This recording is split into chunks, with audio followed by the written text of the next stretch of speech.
Thank you for joining us today on our video tip of the day by TrainPro. What happens when you pull up to a home to inspect and you see this? Well, you're thinking one of two things. Either ching ching, I'm going to make me some money today, or how quickly can I get in my car, pull away without that homeowner seeing me, and turn this over for someone else to handle. Well, we're going to show you how to do this in Sketch so you can ching ching make some money. Okay. So let's take a look at this roof. It's a simple gable roof that has a little gable extension off the front side. Now let's assume, just for this estimate and training purposes here, let's just say a tree came across and hit this front extension, this front gable extension right here. So let's take a quick look at it in 3D. And we're looking at this slope right here, the left slope, the right slope, and this gable end wall were damaged by a tree that came across. So let's see what we would do to frame that up. Well, first thing we want to do is we're going to select that roof, and we're going to go to the properties of that roof. When we go to the properties, we can go down here and go to the construction option, and it may be closed out. And if you see it closed, just hit the little plus sign next to it. And we got two options. We got the roof framing, and then we got the roof wall. So let's start with roof framing. There's two options in here. Either you have stick framing or truss framing. So stick framing, if it is stick framing, you'd select stick. Otherwise, if it's a truss, you'd select the truss. Well, let's go with stick framing here. It asks you what type of sheathing do you want on that roof. Or are you going to go ahead and have no sheathing?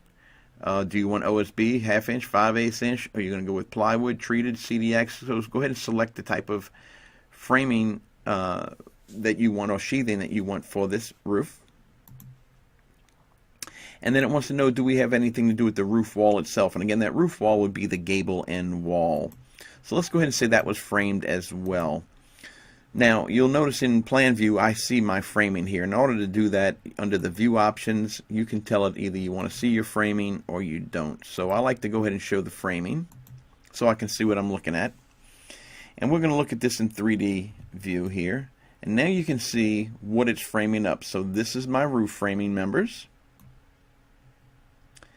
And then these right here, you'll see it put in my gable end wall as well. That's what they call the roof wall. So that was placed in there as well. And when we go back to our properties here, you'll see what type of options you have down here for framing. It wants to know, do you have collar ties? And if so, at what height do you want to put those collar ties? Are they down at the bottom? Are they quarter nailed? Are they halfway up the span? 3/4? So you'll select where your collar ties go, size of your collar ties, the rafter sizes. Now, if you're not sure because maybe you couldn't get inside the roof, it was really crushed pretty bad, unable to access the attic space and see it, what I would suggest you do is once you draw your roof, this and based on the pitch of your roof and the size of your slopes, these framing members are going to be based on common framing principles. So if you have this roof and you can't see it, I would suggest that you go with the typical framing that comes in here. If you can see the framing and you see it as definitely something different than what's in here, maybe those rafters aren't 2x8s, maybe they're 2x10s, or maybe they underbuilt and they put 2x6s. Well, you can change these numbers just by simply grabbing it and saying what it is that you need to put in. Again, if you can't see what's in there, I would suggest you go with the basic framing principles. So let's go one more time here and take a look. Maybe this was not stick. Maybe this was a truss. You'll see it changed it in that option there. And now you can see we have trusses that are in there. You can see them with the what our cross members coming down. We now have our truss framing. So very simple to go ahead and frame up a roof. You may have a little bit more complicated items. It's say, for example, that this roof was across this right side of that gable, and maybe the end 10 feet of that gable has to get reframed. So right now my gable length is at 35 feet. So if I need to do the end 10 feet or 12 feet, let's say, of that gable, what I can do is I can go ahead and let's just say I'm going to go back from 35. I'm going to put this at 23 feet. And then what I'm going to do is I'm going to go ahead and add in, or I can just copy this here so it has the same size roof is and properties as the original roof. We're going to tie these in and overlap them there.